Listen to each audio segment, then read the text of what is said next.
का सबसे कीमती धन क्या होता है? एक शिष्य ने अपने गुरु से सवाल किया। गुरु ने इसका उत्तर देते हुए जवाब दिया कि चाहे मेरे पास पैसे ना हो, चाहे रहने के लिए छत भी ना हो, चाहे कोई सुख सुविधाएं ना हो, लेकिन अगर मेरा शरीर स्वस्थ है तो मैं दुनिया का सबसे धनवान आदमी हूँ। शिष्य ने पूछा कि गुरुदेव, आपकी उम्र 100 साल को पार कर चुकी है और फिर भी आप इतने स्वस्थ हैं। आपकी बुद्धि बड़ी ही तीव्र है और आपका चेहरा भी सूर्य की तरह चमकता रहता है और वहीं पर आपके बदन से भी चंदन की सी खुशबू आती है। शिष्य ने कहना जारी रखा कि गुरुदेव, मेरे मन में बहुत बार आया है कि मैं आपसे इसका रहस्य जानूं, लेकिन संकोचवश मैं आपसे पूछ नहीं पाता हूँ। कृपया करके आज मुझे वो साधारण से नियम बताने की कृपा करें जिनसे मैं भी आपकी तरह स्वस्थ और निरोगी रह सकूं। नियम अगर आसान होंगे गुरुदेव, तो उसका अनुसरण मेरे माता पिता भी कर पाएंगे, क्योंकि वो बूढ़े हो चुके हैं और वो बहुत जटिल प्रक्रिया नहीं अपना पाएंगे। तो कृपया करके साधारण से तरीके बताना ताकि कोई भी ग्रस्त आदमी उन नियमों का पालन कर सके। गुरुदेव ने कहना आरंभ किया। सबसे पहले उन्होंने बताया कि सबसे पहले तुम्हें पाचन तंत्र की क्रिया को समझना होगा। जो भी आयुर्वेद का विद्वान होता है वो ये जानता है कि अगर आपका पाचन तंत्र लगातार भोजन पचाने में लगा हुआ है तो स्वाभाविक है कि ऊर्जा की एक खास मात्रा आपके भोजन को पचा रही है। इसी कारण ज्यादा भोजन करने के बावजूद आपका दिमाग और आपका शरीर अपने बेहतरीन स्तर पर काम नहीं कर पाता। तुमने देखा होगा कि भोजन करने के बाद जब पाचन प्रक्रिया शुरू होती है तो हर जानवर नीचे बैठ जाता है। वो बस बैठ जाते हैं क्योंकि दूसरी चीजों के लिए पर्याप्त ऊर्जा नहीं बचती है। चाहे वो मांसाहारी हो या शाकाहारी हो, हर जानवर खाने के बाद नीचे बैठ जाता है और ये इंसानों के लिए भी एक प्राकृतिक जरूरत है। खाने के बाद वो बैठ जाना चाहते हैं क्योंकि दूसरी चीजों के लिए पर्याप्त ऊर्जा नहीं होती। अगर आप अपनी पूरी क्षमता का इस्तेमाल करना चाहते हैं तो आप अपने शरीर को ऐसा बनाकर रखिए कि आप जो भी खाएं, कुछ भी खाएं, तो 1.5 से 2 घंटे के अंदर आपका पेट खाली हो जाना चाहिए। पेट खाली होने का मतलब है पेट की थैली खाली होना, यानी कि जब भोजन आंत के दूसरे भागों में चला जाता है तब पेट खाली हो जाता है, क्योंकि आंत में प्रक्रिया बिल्कुल अलग होती है। वो पाचन नहीं होता है, वो ऊर्जा को ग्रहण करती है। आंतों द्वारा इस ऊर्जा को ग्रहण करने के लिए ज्यादा ऊर्जा नहीं लगती है, ऊर्जा लगती है पाचन क्रिया में। जब खाना पेट की थैली में मौजूद हो तो बेहतर है कि आप अपनी गतिविधि को कम कर लें। अब अगर सोचिए, सारा दिन आपके पेट में खाना मौजूद रहेगा तो आप अपने जीवन की पूरी क्षमता कम कर लेंगे। आप खुद देखिए कि जब आपके पेट में खाना मौजूद होता है तब शरीर कैसा महसूस करता है और जब पेट खाली होता है तब शरीर कैसा महसूस करता है। आप खुद पाएंगे कि आपका शरीर और आपका दिमाग तब बेहतरीन रूप से काम करता है जब आपका पेट खाली होता है। इसका एक पहलू और है। देखिए, हम सब जानते हैं कि हमारा शरीर हर समय नई कोशिकाएं बनाता रहता है और पुरानी कोशिकाएं खत्म करता रहता है, जिससे हमारे शरीर का शुद्धिकरण होता रहता है। लेकिन जब भोजन हमारे पेट में होता है, यानी कि हमारा पेट जब खाली नहीं होता, तो ये शुद्धिकरण 80% कम हो जाता है। वो सारी गंदगी जो शरीर से अपने आप बाहर निकलती थी, अब वो निकलनी बंद हो जाएगी, जो कुछ समय बाद आपके लिए तरह तरह की समस्याएं पैदा करेंगी। देखिए, योग में पेट का हमेशा साफ रहना बहुत ही महत्वपूर्ण होता है। किसी भी पारंपरिक प्रणाली में अगर आप देखेंगे तो आप पाएंगे कि जब भी आप किसी आयुर्वेदिक डॉक्टर या किसी वैद्य के पास जाते हैं तो सबसे पहले वो आपके पेट की सफाई करते हैं, क्योंकि वो जानते हैं कि आपकी ज्यादातर प्रॉब्लम्स पेट साफ ना होने की वजह से ही है। सिर्फ एक दिन के लिए अपने पेट को पूरी तरह से साफ करने के बाद महसूस करें कि आपको कैसा महसूस होता है। आप अपने अंदर बहुत हल्का और सुंदर महसूस करेंगे। हर दिन आपको इसी तरह महसूस होना चाहिए। आमतौर पर पारंपरिक रूप से घी को पहले निवाले के रूप में खाया जाता है। घी एक चिकनाई वाला पदार्थ है जो पूरी आहार नली को चिकनाई देता है।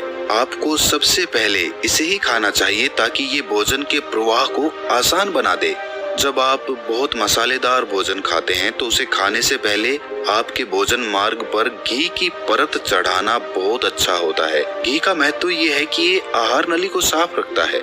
तो जो व्यक्ति घी का उचित तरीके से सेवन करता है उसका पेट हमेशा साफ रहेगा, क्योंकि वहाँ कुछ नहीं चिपकता, वहाँ कुछ भी लंबे समय तक ठहर ही नहीं सकता।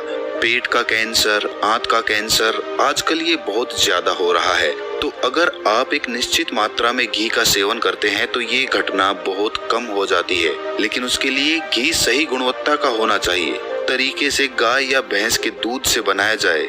अगर घी को उचित तरीके से गाय या भैंस के दूध से बनाया जाए तो इसके कई महत्वपूर्ण फायदे होते हैं। शिष्य ने सवाल पूछा कि गुरुदेव, पाचन क्रिया तो मैं कुछ कुछ समझ गया हूँ, लेकिन आप ये बताएं कि आपकी तरह सूर्य जैसा तेज पाने के लिए, चमकता हुआ चेहरा प्राप्त करने के लिए क्या प्रक्रिया अपनानी चाहिए।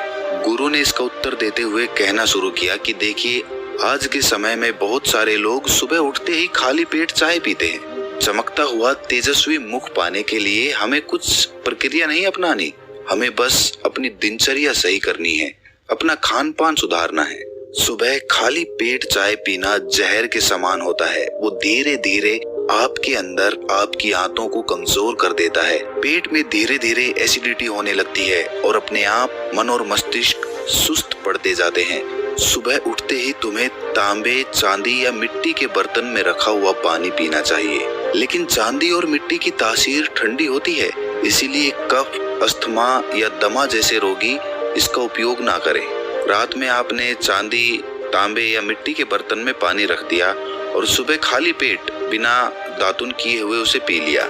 शिष्य ने सवाल किया कि गुरुदेव, बिना दातुन किए हुए अगर हम वो पानी पिएंगे तो हमारा बासी थूक हमारे अंदर ही चला जाएगा। गुरु ने उसे बताया कि वो तो अच्छी बात है, क्योंकि बासी थूक औषधि के समान होता है। गुरु ने चेतावनी दी कि देखिए, जिन लोगों को अल्सर, टीबी या निमोनिया है, उन्हें खाली पेट पानी नहीं पीना है। तांबे के बर्तन में रात में रखे हुए पानी में उसके संस्कार मिल जाते हैं, तांबे के गुण उस पानी में आ जाते हैं और वो तांबा हमारे शरीर में जाकर बहुत से लाभकारी फायदे करता है। गुरु ने चेतावनी दी कि अगर मजबूरी ना हो तो प्लास्टिक की बोतल में कभी पानी मत पीना, क्योंकि प्लास्टिक की एक ऐसी संरचना होती है, जब वो गर्म तापमान पर आता है तो प्लास्टिक धीरे धीरे पिघलना शुरू हो जाता है, और जब वो बहुत बारीक स्तर पे पिघलता है तो उसके कण उस पानी में मिल जाते हैं, जो हमारे शरीर में जाकर कैंसर का कारण बन सकते हैं। देखिए, ये पानी पीने के बाद, अपना पेट अच्छे से खाली करने के बाद आप आंवला और सब्जियों का रस पी सकते हैं। हाँ, पीने में कुछ लोगों को थोड़ा कड़वा लग सकता है, लेकिन जहाँ पर शरीर को इतने सारे फायदे हो रहे हों, वहाँ पर थोड़ा कड़वापन तो बर्दाश्त किया जा सकता है। गुरु ने बताया कि ये भी सच्चाई है कि हर दिन एक जैसा खाना नहीं खाया जा सकता, तो जिस दिन तुम आंवला और सब्जियों का जूस ना पी सको, रस ना पी सको, उस दिन आपको दही खाना चाहिए। दही बहुत ही बेहतरीन आयुर्वेदिक औषधि के रूप में इस्तेमाल हो सकता है। अगर उसको सही से इस्तेमाल किया जाए तो हमारे शरीर में बहुत सारी बीमारियों को वो जड़ से खत्म कर सकता है। दही की एक पर्याप्त मात्रा लेकर उसमें गुड़ या शक्कर का या मिश्री का मिश्रण जरूर कर लें, ताकि आपको वो दही खट्टा ना लगे। अगर दही में गुड़ मिलाते हैं तो गुड़ बहुत ज्यादा नया नहीं होना चाहिए। गुड़ जितना ज्यादा पुराना होगा उतना ही लाभकारी होगा। और दही को थोड़ा पतला कर लें, थोड़ा पानी डाल लें, फिर चम्मच से आप उसे ऊपर नीचे करेंगे तो वो पतला हो जाएगा। पतला होने के बाद वो आसानी से हमारे शरीर में जा सकता है और उसको पचने में भी ज्यादा ऊर्जा शरीर को नहीं लगानी पड़ती। आयुर्वेद के गणित के हिसाब से अगर आप सुबह इन प्रक्रियाओं का पालन करते हैं तो आपके चेहरे का ओज बढ़ने लगेगा, उस पे चमक आने लगेगी, आप ओजस्वी नजर आओगे। जल्द ही लोग आपको बोलना शुरू कर देंगे कि भाई, आपकी उम्र इतनी ज्यादा हो गई लेकिन आप लगते नहीं हो इतने उम्र के। सन्यासियों और ऋषि मुनियों जैसा तेज पाने के लिए ध्यान और आयुर्वेद के नियम के हिसाब से खान पान, ये दो चीजें सबसे ज्यादा जरूरी होती हैं। अगर ग्रस्त आदमी भी इन नियमों का पालन करता है तो वो भी सन्यासियों जैसा ओजस्वी और तेजस्वी हो सकता है। शिष्य ने आखिरी प्रश्न किया कि गुरुदेव, मुझे ये दो नियम तो अच्छे से समझ में आ गए हैं। पहला नियम, अपने पेट को खाली रखेंगे तो हर बीमारी से मुक्त रहेंगे। दूसरा नियम कि हम अपने चेहरे पर ओज और तेज कैसे प्रकट कर सकते हैं। बस एक आखिरी समस्या का समाधान और करवाना है। मैं आपसे पूछना चाहता हूँ कि जैसे जैसे आदमी की उम्र बढ़ती है तो उसके आंखों की और उसकी दिमाग की क्षमता कम होती जाती है, तो उस क्षमता को बरकरार बनाए रखने के लिए किन नियमों का पालन करें या फिर क्या खान पान अपने दैनिक जीवन में अपनाएं। गुरु ने खुद की तरफ इशारा करते हुए कहा कि जैसे जैसे उम्र बढ़ेगी वैसे वैसे बुद्धिमान होते जाओगे। बस मैं जो नियम बता रहा हूँ उनको ध्यान से सुन लो। सुन लोगे तो सारी समस्याएं हल हो जाएंगी। सबसे पहले सफेद कद्दू के औषधीय गुणों के बारे में जानो। आयुर्वेद के गणित के हिसाब से सफेद कद्दू का जूस कैंसर को मिटाता है और साथ ही दिमाग की तीक्ष्णता को बढ़ाता है। तीक्ष्णता यानी कि तेज, बारीक बुद्धि।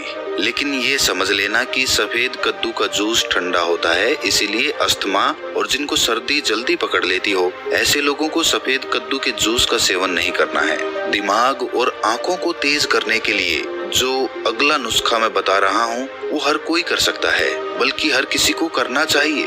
5 देसी बादाम की गिरी, जो छोटी वाली होती है क्योंकि वही देसी होती है। बड़ी वाली में इतने गुण नहीं होते हैं जितना छोटी वाली गिरी में होते हैं।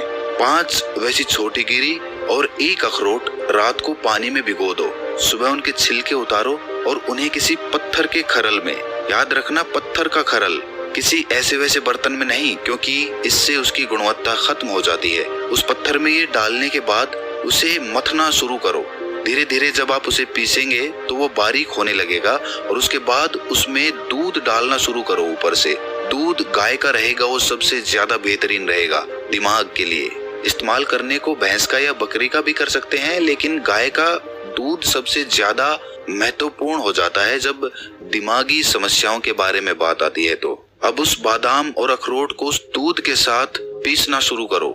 धीरे धीरे जितना आप पीसेंगे उतनी ही उसकी गुणवत्ता बढ़ती जाएगी। अब कुछ लोगों को लग रहा होगा कि दूध के साथ हम बादाम यूं ही खा ले तो, या फिर पत्थर के खरल में पीसने की बजाय उसे मिक्सी में पीस लें तो मैं बताता चलूं कि पत्थर के खरल में उसे पीसने के बाद उसकी गुणवत्ता 100 गुना ज्यादा बढ़ जाती है। अच्छे से गाय के दूध में पीसने के बाद जब आप इसका सेवन करेंगे तो आपकी आंखें और आपका दिमाग, इनके लिए ये बहुत ही लाभकारी रहेगा। जिन लोगों को भूलने की समस्याएं होती हैं, जो छोटी छोटी चीज रख के भूल जाते हैं, जो लोग दिमागी रूप से परेशान रहते हैं, तनाव बना रहता है, चीजों के बारे में ज्यादा सोचते रहते हैं, ऐसे लोगों के लिए ये एक ठंडाई का काम करेगा।